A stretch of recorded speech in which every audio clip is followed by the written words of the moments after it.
Sorry.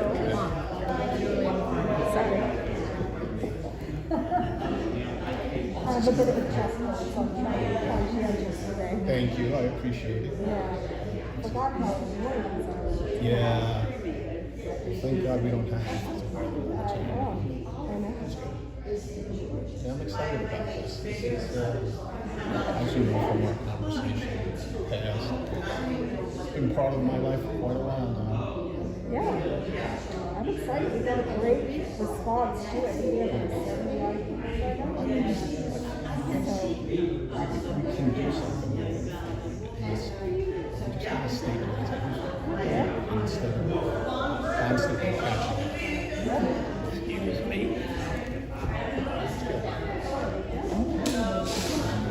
I hear from John every time I see him about the importance of buildings and history of certain people in the town.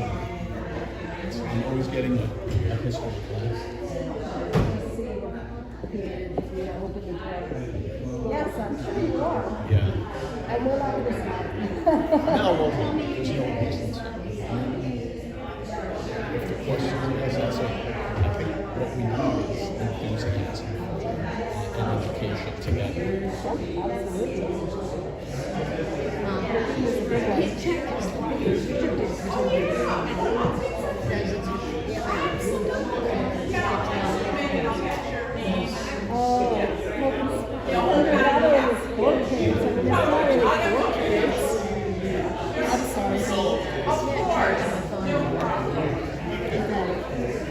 Oh, you have? I didn't even see that. You have one that has your Oh, the organization. Yeah. Good for you. From back in the day. Hey, Yeah. I'm excited. Yeah, Hopefully, I can talk forever about certain parts of this. well, we've got a timekeeper. He's gonna I know. hold up the phone. Are you sick? I have a chest cold. Spread it in a room full of people. Yeah. She's going through the same thing I was going through a few days ago. Okay. And you lived, so we're all good. We made a quick turnaround. But I don't want to catch anything, so I'll keep my distance here.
Jeff, how you doing?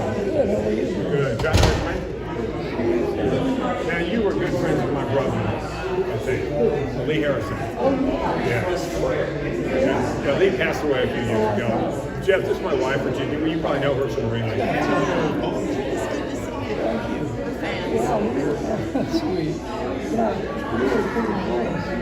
And he is amazing. I brought kind of a show and tell item. One Christmas he gave me the original John Nolan in the frame. So share it with everybody if we can. I was doing this book called Sarasota Alliance. And then I always get in the closet for the brochure. So I changed the book Welcome to Paradise to just made of copies of those brochures in the cabinet. I ended up with some of those. Yeah, after he passed, and when I first met him, this was when Teresa and he were first dating. He had 60,000 45s. That was his collection. And now 60,000, and then he ended up donating it to USF, I think. But he was a prolific collector. The postcards. Yeah, there's maybe it's 2 volumes this thing of copies of his postcards. Donating some designs to the plant museum. Oh, okay. Yeah. Well, that makes sense, I'm sure. You know, and I know from working in the museum, you get people come in with all kinds of stuff, and they think it's important and valuable. Yeah. And we went in there, we told them what they wanted, and they kind of went over it. And then they come running down, they're like, oh, please come in, and sit down. And they're like, okay, this is good stuff. When I worked with the history archives, people would come in like with their high five from 1950.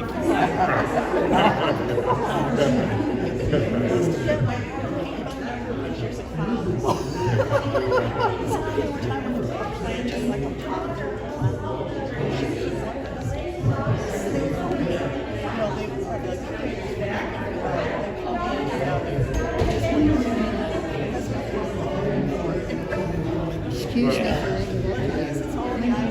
Sure, I did. Lee was just a wonderful man. I always said he was the smartest man I ever knew. And I would ask him for advice on something, and he would, it's volumes, just like, volumes of stuff. Like, Lee, I just want one. Just give me one. Just tell me what I should do right here. Well, you can do this or do this or what? What a great guy. But I'm glad to reminisce with you about it. We miss him. Miss him every day.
everybody. We're going to start in a minute. Put on your soft voices, library time. Well, we got a nice crowd. I'm happy about that. Thank you for coming today. This is our first, and the way I handle it, probably our last interview with the candidates. When I woke up this morning, my wife said to me, remember, don't talk a lot. I said, okay, and then we left the house. I got out of the car, she said, remember, don't talk a lot. So I said everything I've got to say besides the questions. First of all, I want to thank you all for wanting to serve your community in what is often a thankless job. It seems like no matter what you do, which way you vote, it's always the wrong way to a large group of people. So thank you for that. I'm going to ask you some questions that I got on ChatGPT. Anyways, I'm going to ask some questions I've been working on, and you have between 2 and 3 minutes to respond. So with that, let me begin with Jen. In your view, why are designated historic buildings in neighborhoods important to this community? Thank you for the question, and thank you all for being here, and thank you to my fellow candidates. The question is, why are historically designated buildings important for neighborhoods? And neighborhoods, yes. And neighborhoods. Well, first of all, historic preservation, like public art and sustainability, are key to property values and to economic development. Second of all, historic designation is key to us having pride of place and telling our own unique story. Each building has its own unique flavor for our city that's ours and ours alone. So preserving that is key to telling our story as a city. Whether the building is in a neighborhood or it's in the downtown core, each and every one of those cases are unto themselves and deserve review, deserve discussion, and if they meet the criteria, deserve to be preserved. It's just very, very important for our own identity. Good, thank you. You're welcome. That's good to flow. Same question. Same question? Yes. Hello, and thank you everyone for joining us. So we have a historic building in the Arlington Park neighborhood. Well, we have a few, but the Victor Lundy St. Paul Lutheran Church. And that, yes, we love that church. Not only is it a part of the community, so for those of you that don't know, it's on Bay Vista, and there are 3 buildings. There's the church that was built in 1959. There was the education building built in 1962, and then the sanctuary built in 1969. The education building had leaks in 2019 and needed some repair. So the Alliance, along with Preserve Arlington Park Neighborhood Committee, which I'm a founding member of, we wrote a letter in favor of the state grants. So our history is so important. Our historic structures are very important to the community, very important to the neighborhoods.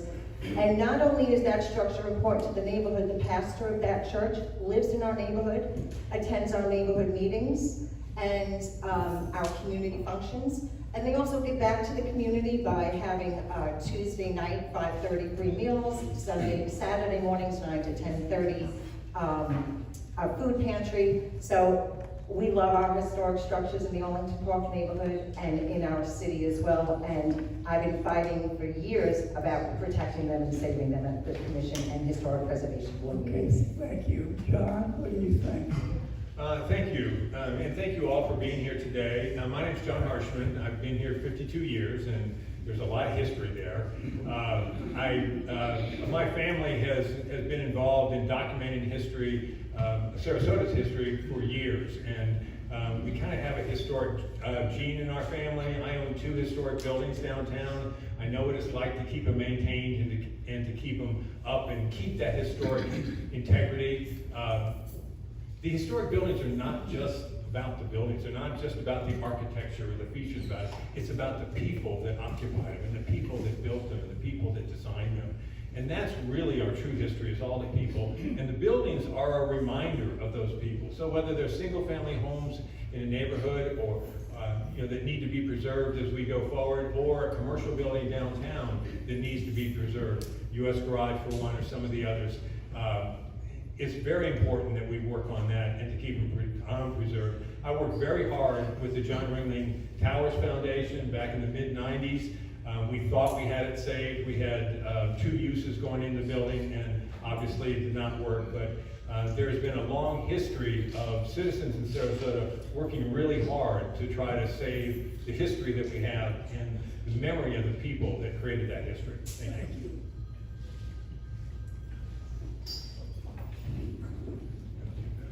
Check. Hi everyone, my name is Evgeny Kurakovsky, and why is it important? I remember a saying I heard in college or even high school: if you don't know where you came from, you won't know where to go. And this is the reason why policy, codes, laws, they're all written in historical struggles, sometimes in blood, sometimes in celebrations. And this is the core of why it's important to preserve these things. Another reason is it makes up the character and charm of what Sarasota is. My neighborhood, Alta Vista, does not have any fancy historical buildings. It only has some mid-century, some Rambler, and I've watched it in the last few years perish to demolition, to concrete square boxes, and I think it's everybody's part to preserve these things.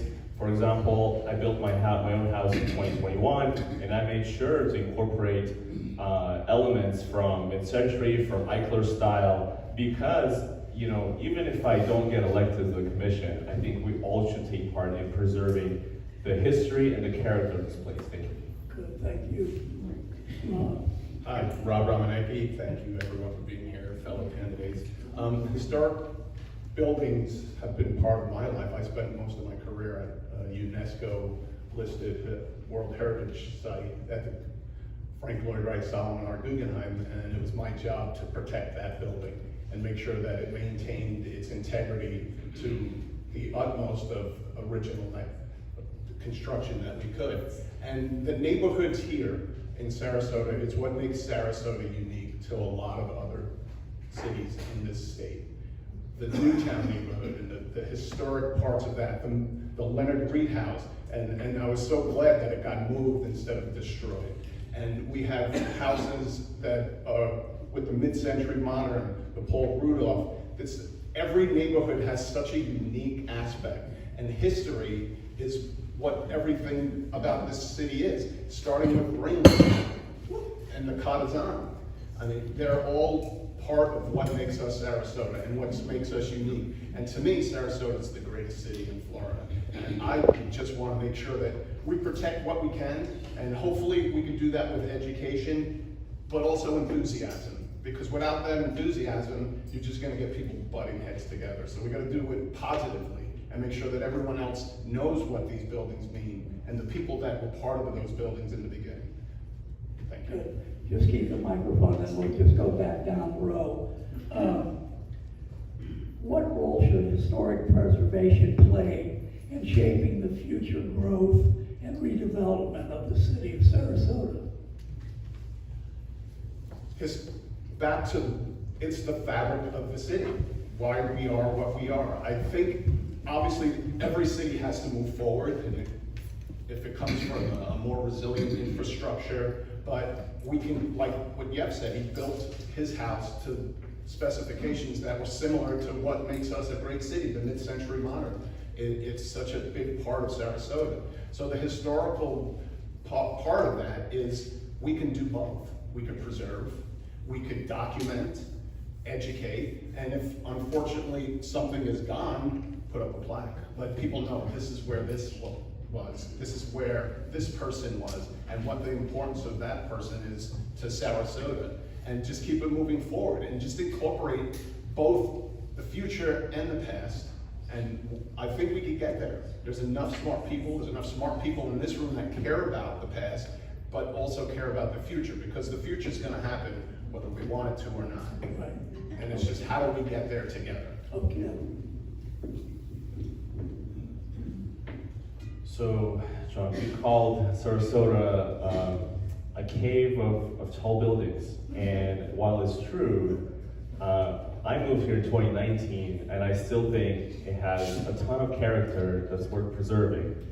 And, you know, if you go, for example, to Europe, I think they've done a good job. You go to Paris, you go to Krakow, Poland, and there are buildings that are like 400 years old, and somehow, you know, the ground is now 10 foot higher, but they still made an effort, a successful effort to preserve these places.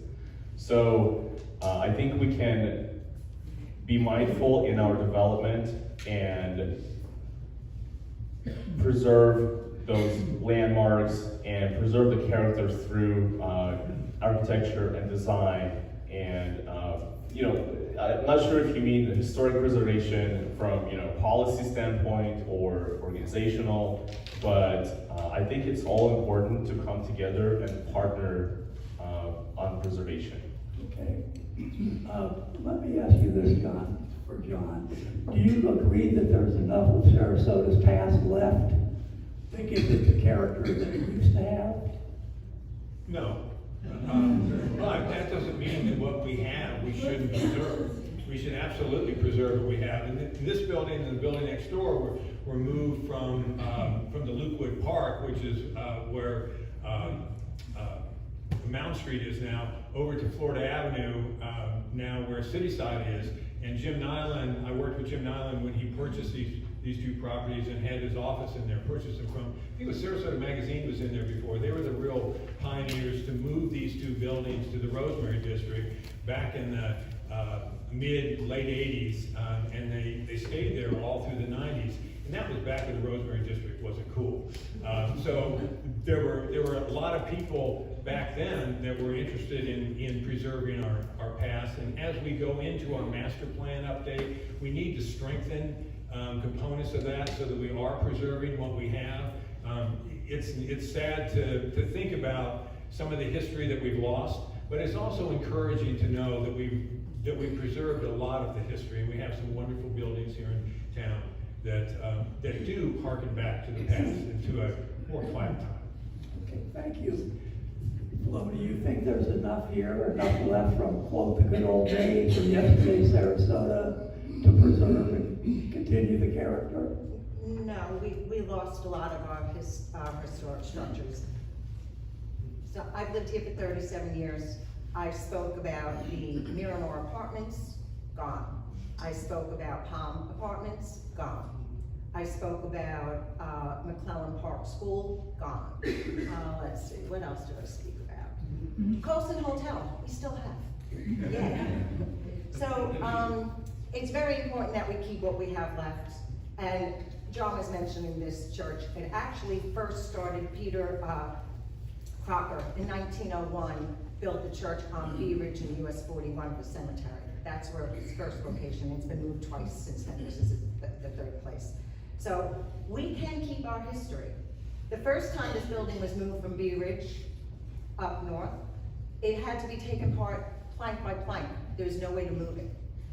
So that's how much they cared about the history. They took it apart, moved it, and saved it. So we need to do better. I'm wearing the t-shirt. These are all of our historic, our people that have built our historic structures. This is the architecture that we've lost so much of it. So Twitchell House is gone. Luckily we saved the Butterfly Garden at the Alta Vista School. So we are getting better at it, but we need to strengthen our codes. We need to give more incentives to save what we do have. Because every time I drive down 75 and I see that brown downtown historic district sign, I'm like, oh, I don't know, we don't have that much left. We got the Crest Building, we have Orange Blossom, we have the Opera, not that many more. So whatever we can do to save whatever we have left, I'm 100% for it. I just want to check one thing. You said the Miramar Apartments are still there. They're there, but The it's, hotel's long gone. yes, they're still there, but we are just redoing the facade and getting the two 18-story buildings, so it is changing. Thank you. The question was about historic preservation planning and shaping the future growth. I think everybody will say, yes, historic preservation should be an important role in shaping the future growth. And it's a really nice thing to say, but unless it has teeth in it, it means nothing. The words mean nothing. Yeah. So what we need to do is there are several things that we need to do before we can get to historic preservation shaping our future growth. Number one is, I would like to propose that Historic Preservation Department comes out from under the Planning Department. That it's an independent department. Because the Historic Preservation Department needs to push back against the Planning Department, and you can't do that when you work for the person telling you to approve something. You can't say no. Second of all, the process needs to change. Right now we have, for a designation, you go to the Historic Preservation Board, then you go to the City Commission for approval. Two processes for a designation. For a demo, you only go to the Historic Preservation Board if they allow it done. It should be reversed. If you want to demo something, you go to the Historic Preservation Board, makes a recommendation to the City Commission. Demolition should be a two-step process, not a one-stop process. And designation should be a one-stop process, not a two-stop process. Third of all, the standards for review, there are 7 of them. Criteria 3, 4, and 7 are complete outs for demolishing a structure. One has to do, is it materials available to reconstruct the building? That's not a historic structure. The other one is this the last existing sample? That's a ridiculous one. And then the last one, which is the most egregious, is can you receive reasonable economic value out of the property? It's often seen as, interpreted as in the future, but it's not for today. If that one doesn't change, we will lose these like hotcakes. Thank you. Keep your microphone. I heard, it may not be true, but I heard the state legislature wants to pass a law that developers can only donate $5 for commission candidates. What do you say about that? I've not heard that. Well, what would you say if that was true? I would say if they make that for developers, they should stick to it. Yeah. But you would agree with such a proposal? Sure. How do you think that would change what has happened in Sarasota? You know, I don't know about that so much, all joking aside, but I think the city needs to do better and we can do better. You know, you can tell that I'm very passionate about this. I've been working very, very hard in the city of Sarasota to save some structures, been successful with some, unsuccessful with others. It requires a 5-member commission, you need 3 votes. And so we really need to give the tools to our Historic Preservation Board to be able to do what we're asking them, what you're asking them to do, so that we can do what you want us to do. Right. Well,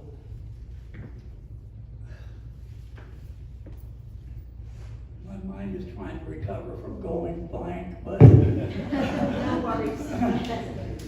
I have so much information, my head goes flying off. many voters believe that the wishes of developers are given first priority over their wishes. Would you comment on that? Can you just repeat the first part of that question? Yeah, many voters believe that the wishes of the developers take priority over the wishes of the general population. I agree. I 100% agree. Like I said, I've been showing up at City Hall for over a decade speaking on local issues. And most of the time I'm on the losing side. So the developers seem to always get their way. I think we need to do a better job at following our advisory boards. The Historic Preservation Board often denies demolition permits, and then it goes to the commission level, and they approve it. Appeals. Appeals, that's appeal, sorry, appeal. So, yeah, I think developers have been having a good time in Sarasota, and we know development's gonna happen, but I think we can do better at keeping a mix of the old and the new. I think we can do better with, like I said, incentivizing as much as we can to save our history, and give some, maybe we need to like start literally working, have a real conversation with developers. how can you help us maintain and keep our structures? How can we work together to keep what we have, and instead of just keep tearing everything down and getting our 18-story buildings lot line to lot line, selling as many units as we can on that acreage. Thank you. So, yeah, let's start taking care of our history. Thank you, John. Sure. You know, the reason why it looks like the developers are taking advantage is because they know the code. And therein lies our problem. We need to fix the code. We are in such a mess with our development code, and it's been changed over the years, not to our favor, and not necessarily because the commissioners that we've had at those times when they were changes were developer friendly, but because they didn't understand the unintended consequences of those code changes. And we need to take some serious look at what we have in our code so that we don't have projects come through like the Obsidian. And there are some code changes there that we can make that are relatively simple, but we need to make them, and we need to make them now.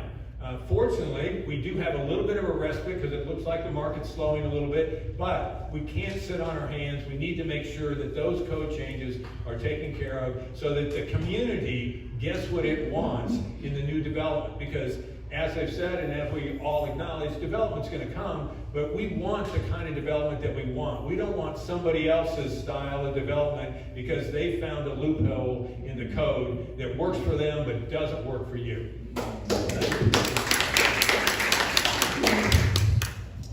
Yeah, so I think this is the reason why most of us are running, is that the residents and local orgs and bids are not being heard. And I think there are multiple reasons for that. Bad code and legislation that went through in the last few years. And I think, you know, people that, the typical commissioner pipeline, they come through certain channels, organizations, and they're become known because, you know, they get a lot of people that try to convince them otherwise. It's like, they probably don't know, but often they don't know themselves. And when a developer lawyer shows up in a suit, a nice presentation, it's very compelling. And when there's staff that have career aspirations or playing SimCity with our town, push that it's too overwhelming. So we need to elect somebody that has a self-awareness of why they made the decisions that they do, and remind themselves that they are there to represent you, not for any other reason. And when we start electing people like that, that's when that's going to change. Thank you, Rob. I agree that the developers do take advantage of the situation, but I think where we as citizens and preservation society and historical people want, what we can do is before it is sold to the developer, we have to get to the people who want to keep it preserved and not get torn down and put up an 18-story building. So we have to educate ahead of time. I think we need to expand the 6 to save should be even more, and give tours, go to schools, get younger people involved, let them get excited about history. I know both our kids, they're 16 and 20, and they're so into history because it's a big part of our lives. We care about the history of here, where we came from, and making history for where we're going. And I think back to the code, yes, the codes have to change, but the codes across the board for a lot of stuff that goes on in the city definitely favor developers at the moment, but there's a happy medium.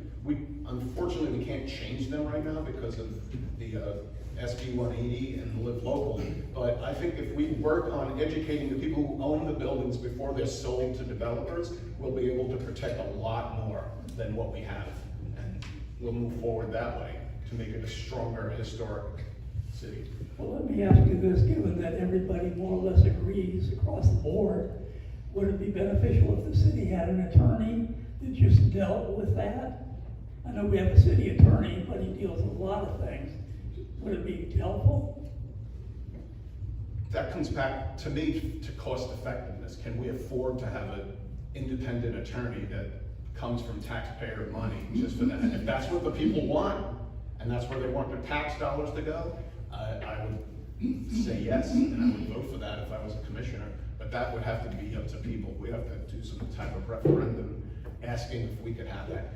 That would be the greatest scenario, because you have a dedicated person who would hopefully be impartial to both sides and give us the honest truth of what's historic, what's worth saving. Can we save it? Is it cost effective? Where is the money coming from to do that? But if we do that, I think we have a better shot of preserving law. Let me ask you this. There was a statue at City Hall by Jack Hartley called "Nobody's Looking, Nobody's Listening." They're not looking either, but especially. Do you think anybody at City Hall is listening? And if so, who? And how does that manifest itself? I think people at City Hall are listening. I think staff is trying to do their job, and they have what the code is, and they have to stick to that, and if the code's messed up, they still have to stick to that. I think commissioners do listen. I think one of the hardest parts of being a commissioner, and I haven't been one, but just from my observations, is the sunshine law keeps commissioners from being able to discuss something ahead of time. And I understand why it's in place, but I think it hurts us that we have to wait until the city commission meeting and we sit down and we listen to a couple of hours of testimony, and then we have to make 5 independent decisions. We have a commission that wants to move this city forward, wants to protect what we have, and I think the sunshine law makes it very difficult. I know that in the 50s and 60s even, Ken Thompson, who was the city manager, he and his commissioners were piloting his Pontiac, drive to the meeting, get everything ironed out, and then the meeting just went as smooth as butter. I just heard that story 2 days ago, Johnny Barney. Oh, yeah. Yeah, I think the sunshine law is great in the sense that it's trying to stop corruption. Right. And in that aspect, we need something of that nature. But I think we need to be able to communicate together outside of just sitting in City Hall. Right. And I had an idea, and I don't know if it's legal, let's do a podcast where anybody could call in, it's live, so it's not pre-recorded, and we could talk about issues as commissioners. Instead of just doing it in City Hall when it's a set thing, any other option I think would help the city move forward, stop the animosity that so many people have towards each other, and everything becomes a separate faction, and we go in our corners and we put up our dukes, and I think that doesn't serve anybody's purpose, and it just causes frustration, because when it comes down to it, it's just gonna be what's in the code.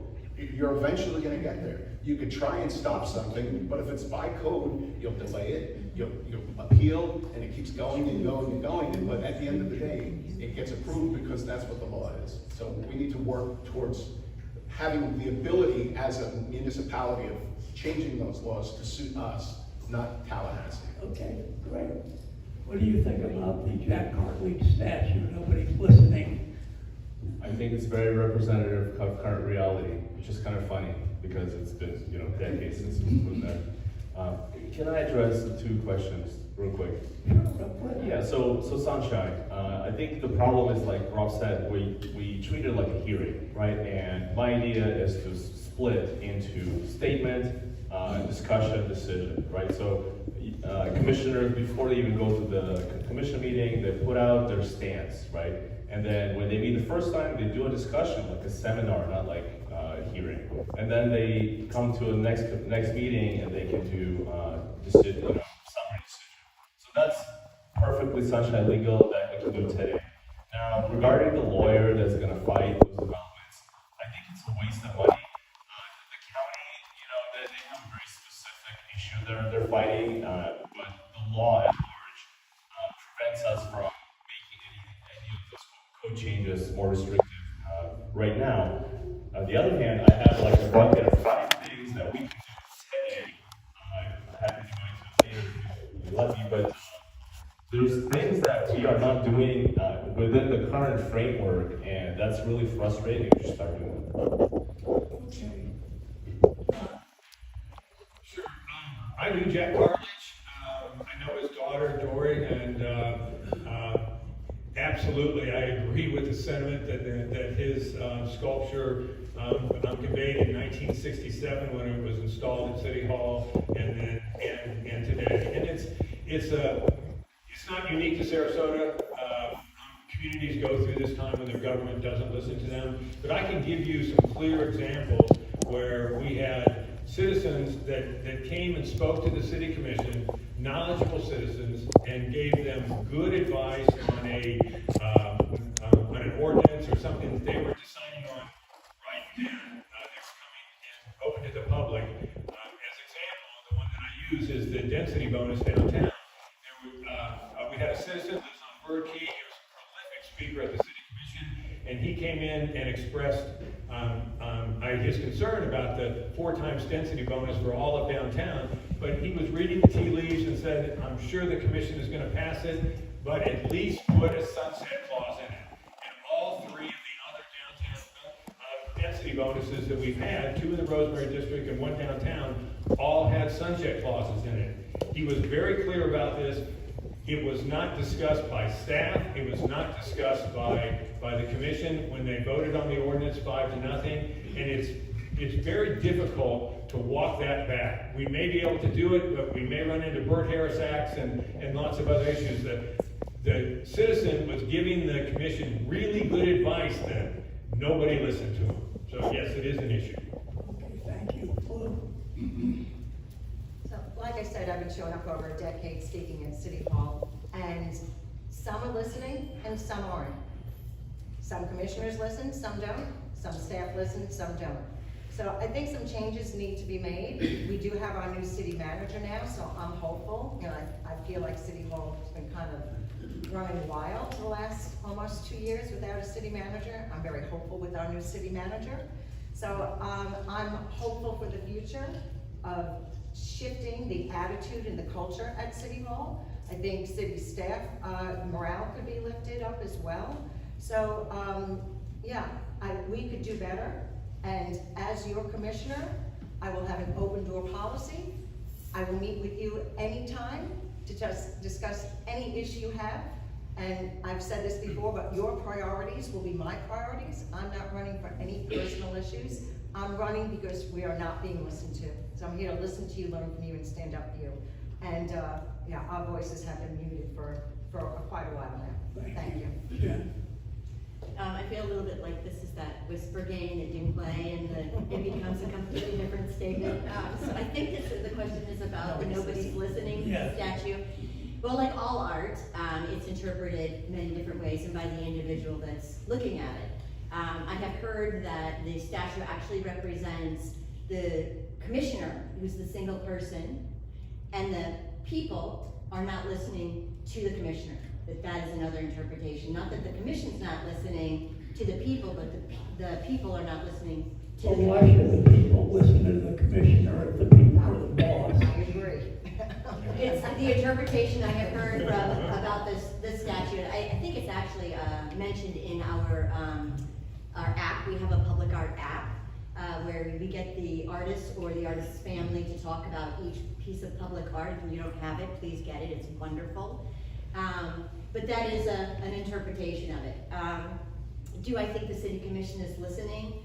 I think we can do a better job of listening. I think we should open up more opportunities. Often what we have is for those free discussions that we were talking about earlier, we'll have workshops. That's where we as commissioners can be more casual, call each other by first names, not wait to be called on to speak. It's much more of a conversation. But we could open that up to public comment, and we chose not to. I advocated that we keep it open to public comment, but the commission voted no. But that's one of the things that when you're on the commission, you're a body, you're 5 people, and you're one person, but the majority rules.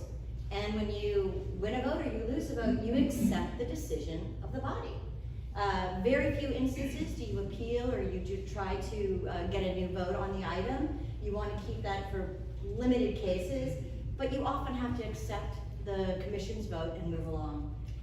But it doesn't mean you don't listen to the citizens. It doesn't mean that you don't care, but you do have to accept the board vote. Right. John, do you know, having known Jack Hartley, did he name that nobody's listening? I assume that he did name it. I don't know for a fact, and I would certainly look at the city's archives on that. Where is that statute? It's at City Hall. It's a patinaed brass statue just to the west of the City Hall building. Okay. Jen, do you know why the city chambers is designed as it is? I do. Would you tell the people, please? Sure. It's designed very specifically where the people are higher and the city commission sits lower, to be a visual reminder to the city commission that when you look out at the citizens that are out there listening to you, watching you, and speaking to you, that you look up to them, that you work for them. It's a slight reminder, but it's very, very powerful. Good, thank you. We'll start here this time. Rob, do you think the U.S. garage is historic and should it be saved?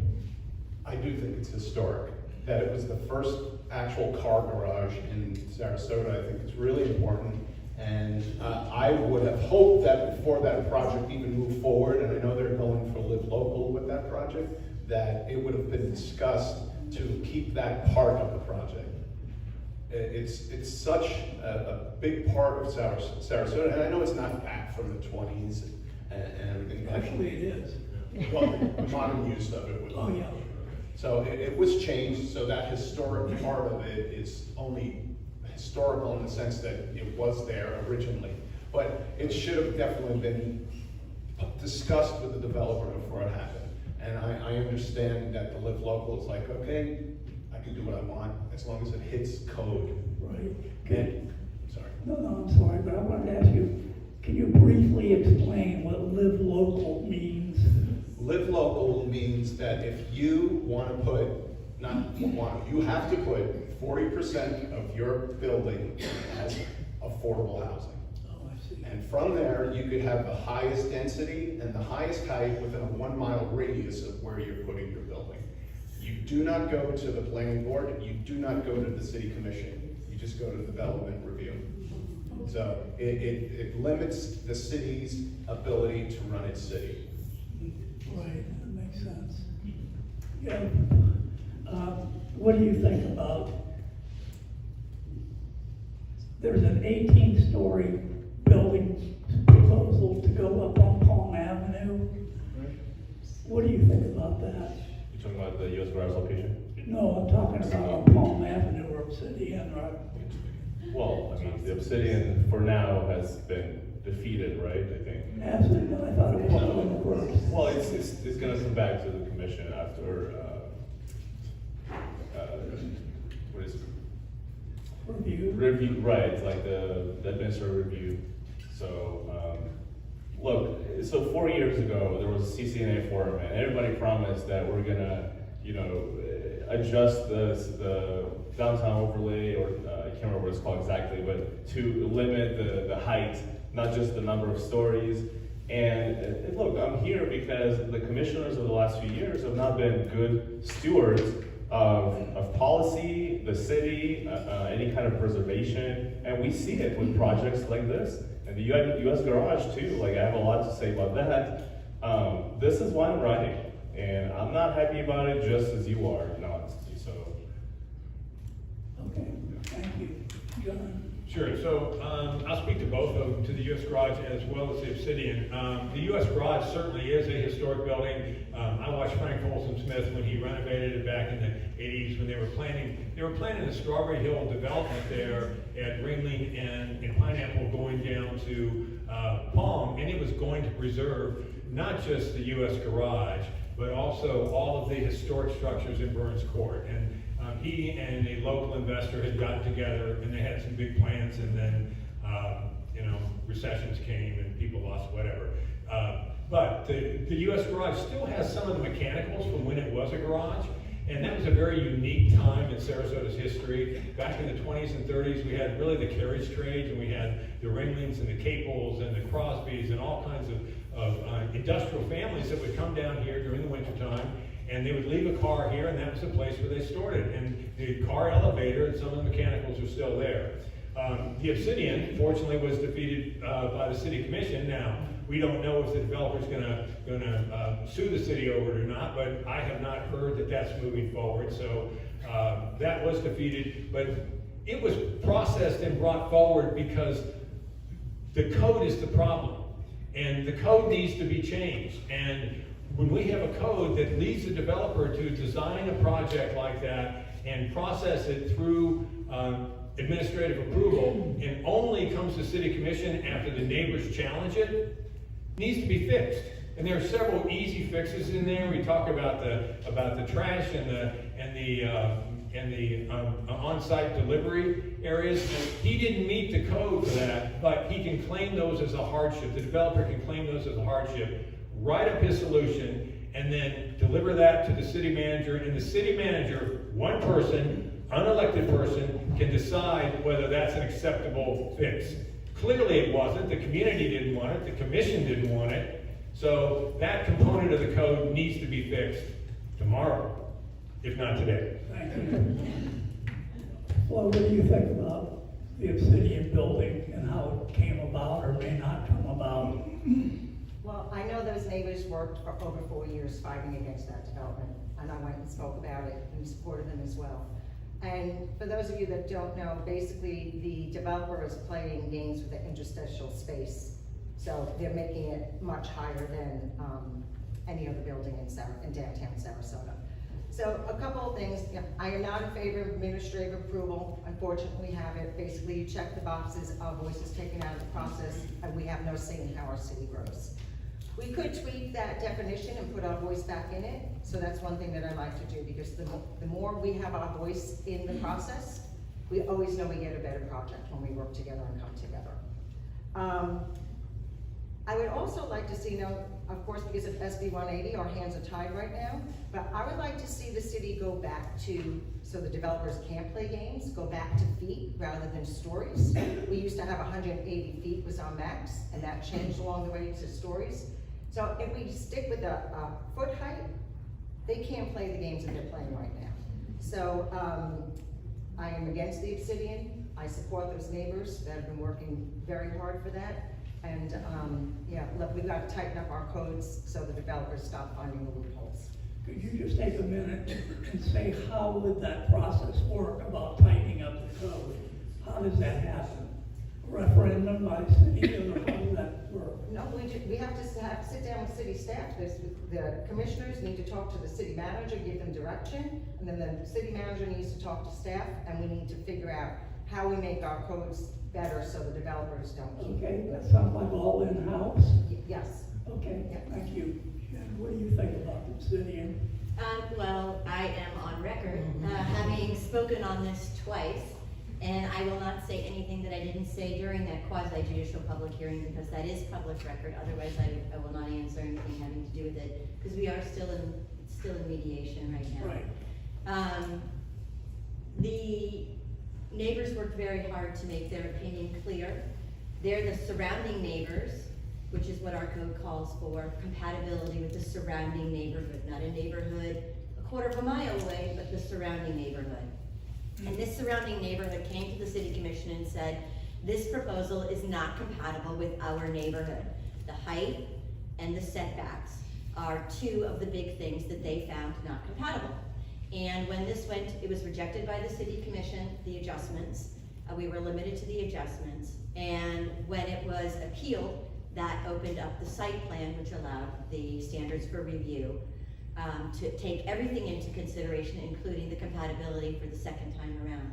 And on the second time around, we had to consider compatibility. They came back from their mediation saying they were going to put some vines on a wall, add a loading space, and some other things.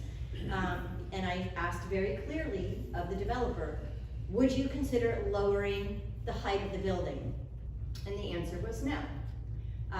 The first residential unit starts at 80+ feet. That's the first residential unit. So that's at least an 8-story building, considering the interstitial space. So, it could be higher than that. But picture an 8-story building. Those first 8 stories are parking garages and amenities and things like that. They had double the parking requirement than they were required to do. So if they cut that in half, that would take 2 to 4 floors right there. And I asked if they would consider, they said no. I said, what about setbacks, which was the other concern, compatibility concern? And they said no. So that's what you do. You have rules and laws that we're required to follow. We don't say yes and no because we like them or we don't like them or we think it's pretty. You're required by law to follow the rules. And I asked the question of the developers, these are items of compatibility. Would you change them? Because adding a vine on a wall is not what they're asking. And they said no. So now we voted a very strong city commission 4-1, and it is back in the process. So I don't know where it is right now, but that's exactly how I felt both rounds of sitting. Thank you. You know, it strikes me how different it is today than it used to be. When Arvida came to town in 1959, they had a gathering at the Municipal Auditorium, 1,000 real estate people and brokers, and they were trying to convince them, basically, please let us come in. You know, they're literally dying to get here, and they're trying to please. He said, you'll find us to be good neighbors. Now you've got somebody that can see what the rules are, evidently doesn't give a damn, and then just tries to interlope. It's just such a remarkable difference in technique and style. Okay, is there, I think we've addressed this a little bit, but is there a state law that hamstrings city government from curtailing developers? Yes. Tell us about that. Or maybe Rob, would you need to address that?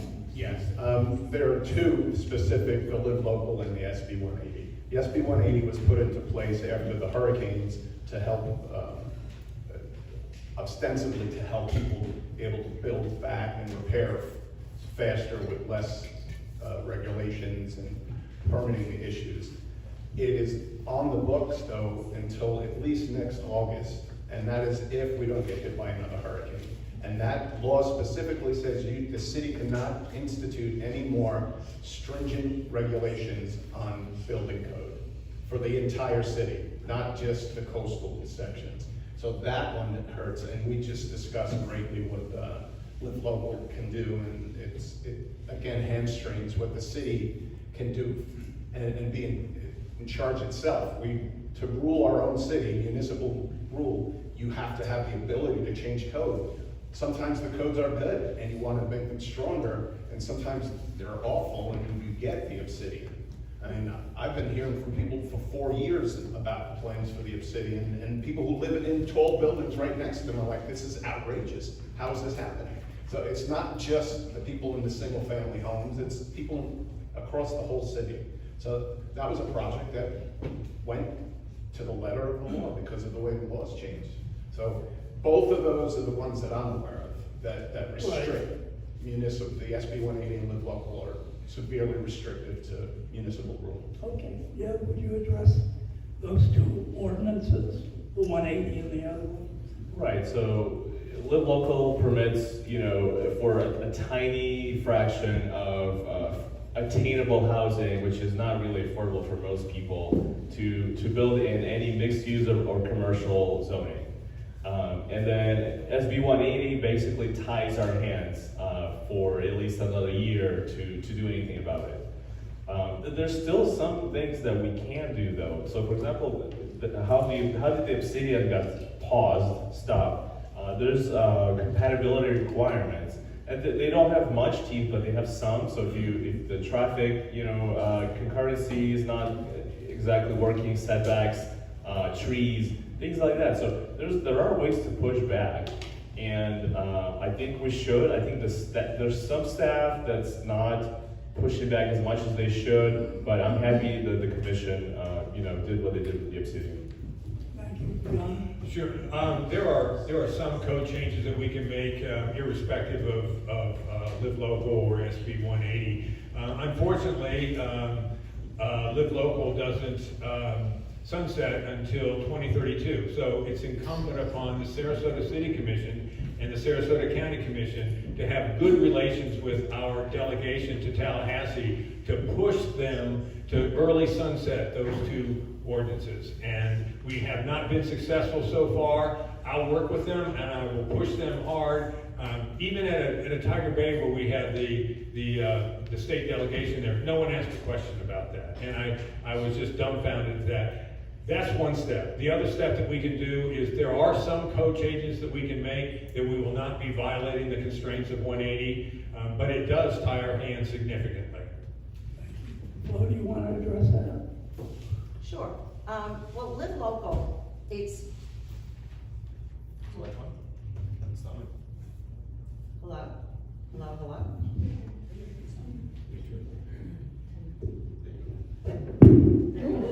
It's on.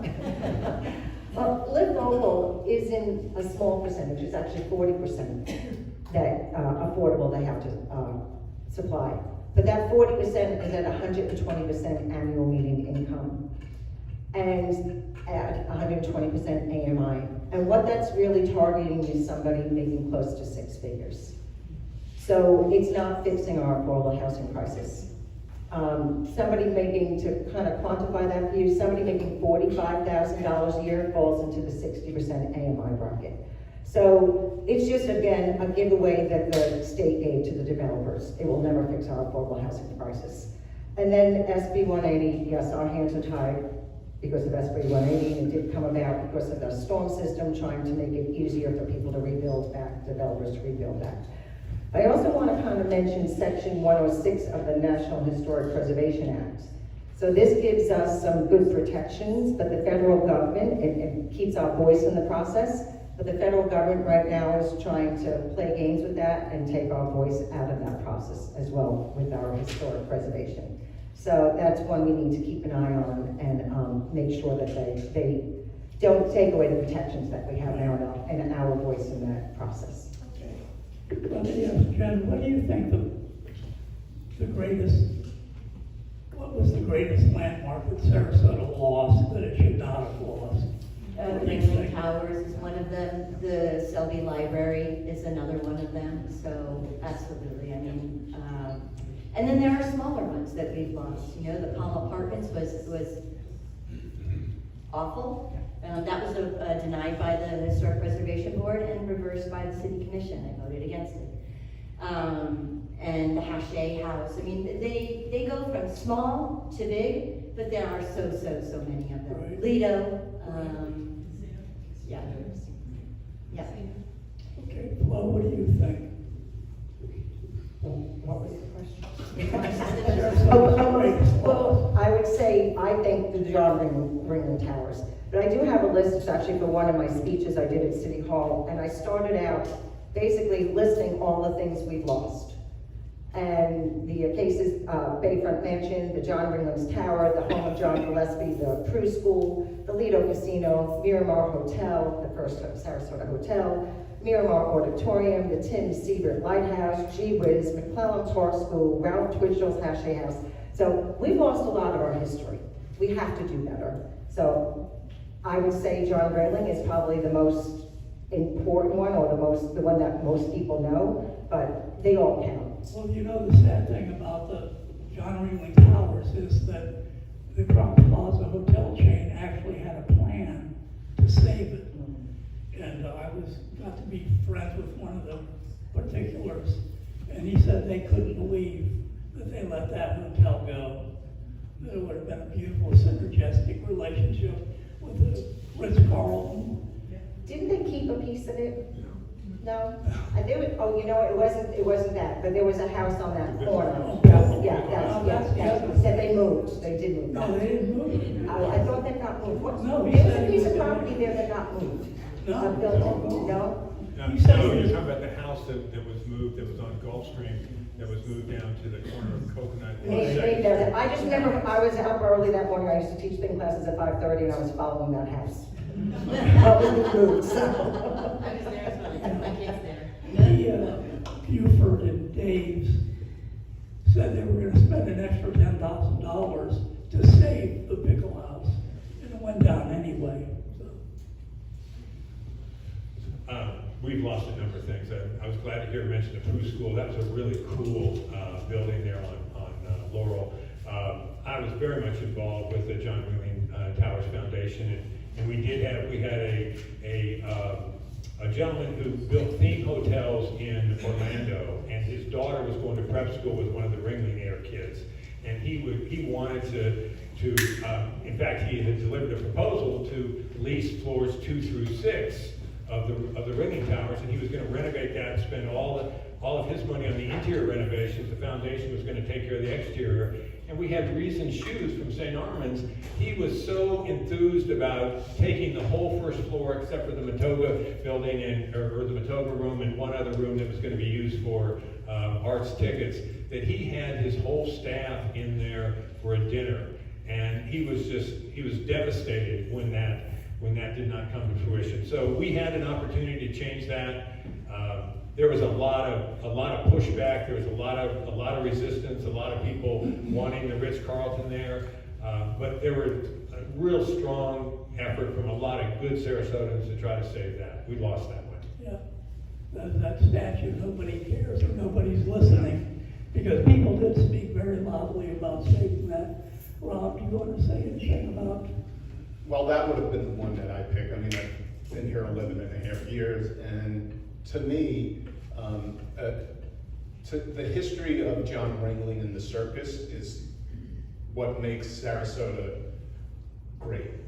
And I think at the museum, they should even push more for more circus history, because it's what I heard stories from people who were little here and watching when the circus was in town after their tours and interacting with all the people, and to have John Ringling build a hotel so people could come and stay with him and his family and his friends is a great thing. I just want to, he didn't build that.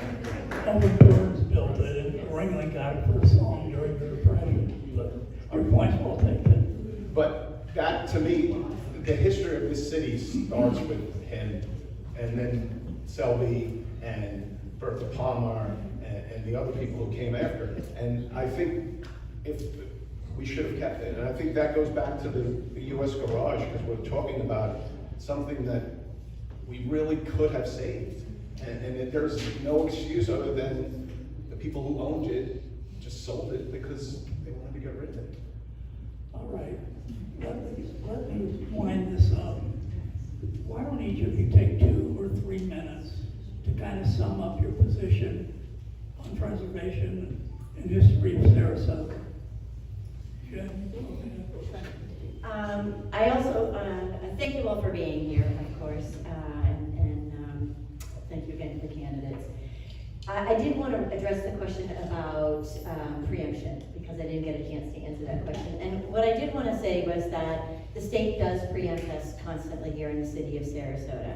I'm very active in the Florida League of Cities. I'm on a regional policy board. I'm on the Federal Action Strike Team. I'm on the Regional Minnesota League of Cities. I'm on the Advocacy Committee. I just received my 8th consecutive Home Rule Hero Award that the Florida League gives out to. I was the only one in our commission to receive it. And it's not patting myself on the back, but it's work that I put into advocating on your behalf at the city level, at the state level, and the federal level. Because if we don't do it, again, nobody hears us, right? You have to go and do this advocacy work. You meet with them there, you meet with them when they are here.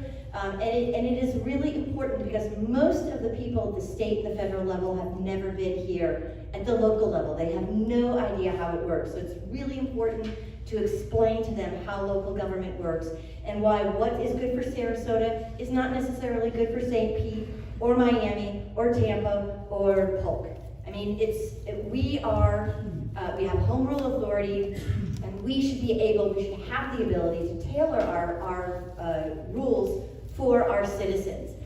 Those have to do with public art. It has to do with historic preservation. It has to do with trees, sustainability, plastics, our elections, the way we do things.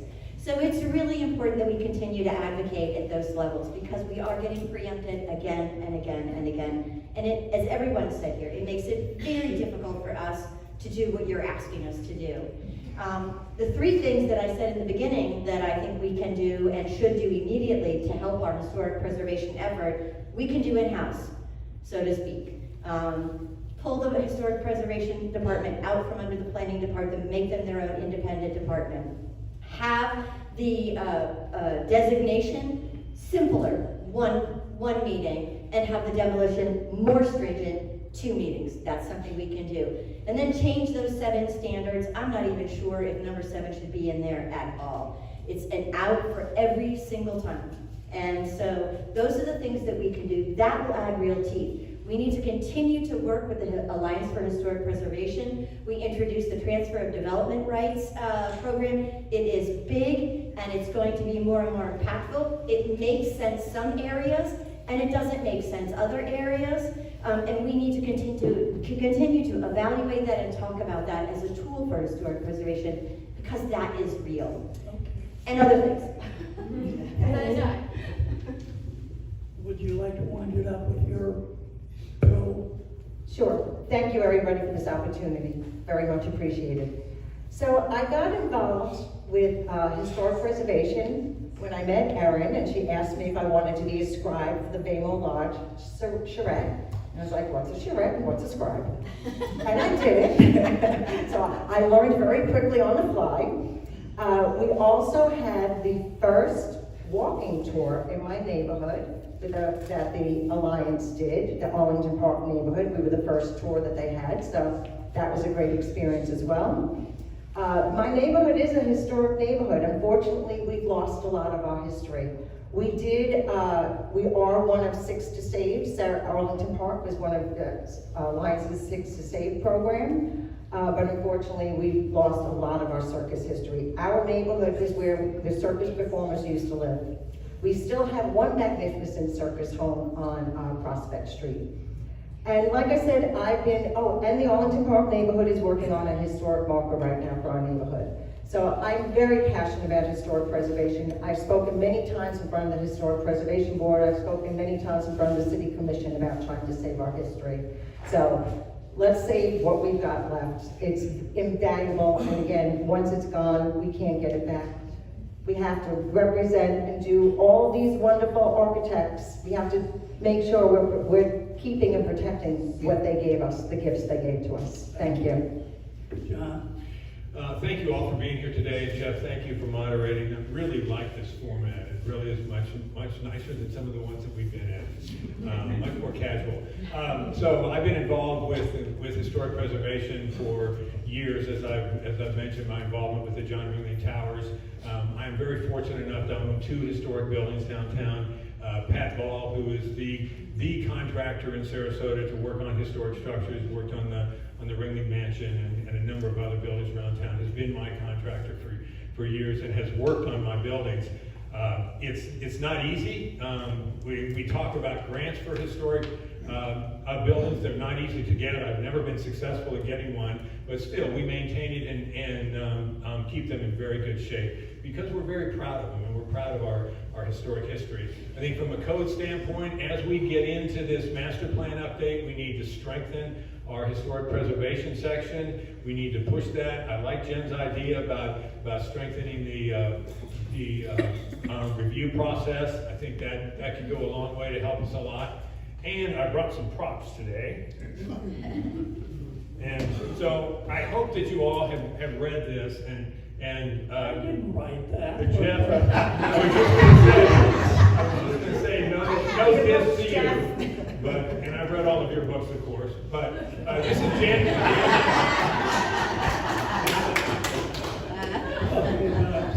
This is Jan Matthews' book. She was the historian for Florida.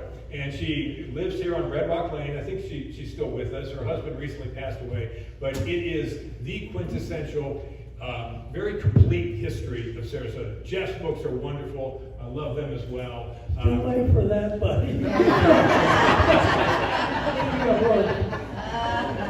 I still have them on my bookshelf. The other that I brought this is one of the original John Nolan master plans, and this is from 1926. My brother-in-law was a historian and a collector of ephemera, and he did a lot of work over the years of preserving old Sarasota history. He had postcards, he had brochures, every book on Sarasota that was ever written, and one year for Christmas he gave me that as a gift, and I'm very proud to have that. So thank you all very much. Thanks, John. I won't forget that.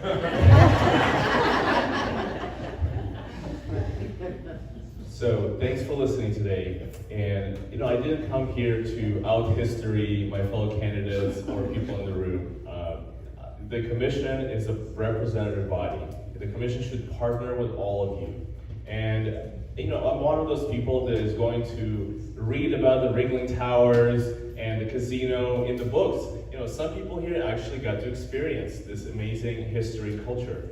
So when you hear about these projects like US Garage and even the Ringling Towers, this is not a policy failure, it's a process failure. I'm an engineer, I fix broken processes for a living, I've been doing this for 20 years, and I came here today to offer solutions that we can do today. And the seeing that we're losing all this history, even now, is very disheartening, and I hope you get the opportunity to fix that. Thank you. Thank you, everyone. Thank you, fellow candidates. Thank you, Jeff, for your passion for the history of Sarasota and keeping it preserved. I've been living preservation of historic structures since I was 22 years old. I'm 57 now.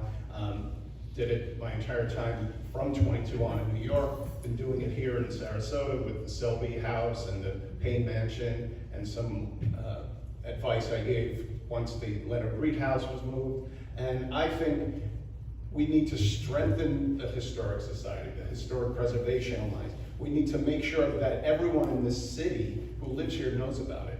What I think the biggest issue in the city when it comes to almost anything that's municipal related, most people retire here because they want to go to the beach, they want to go to a museum, they want to have a nice dinner, go to a show. They don't get involved. And I think if we educate, and if we have in the historic structures that have been saved, we have information pertaining not just to that structure, but to the Alliance and the preservation societies.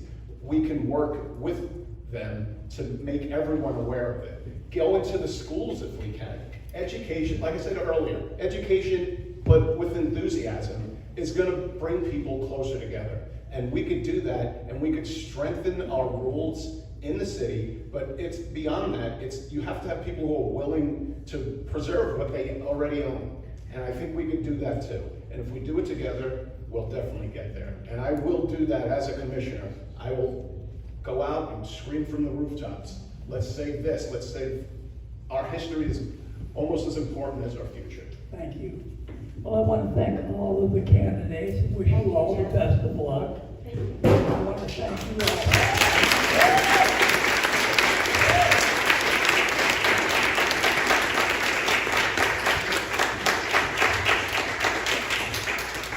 Now, Jennifer wouldn't let me bring a tip jar.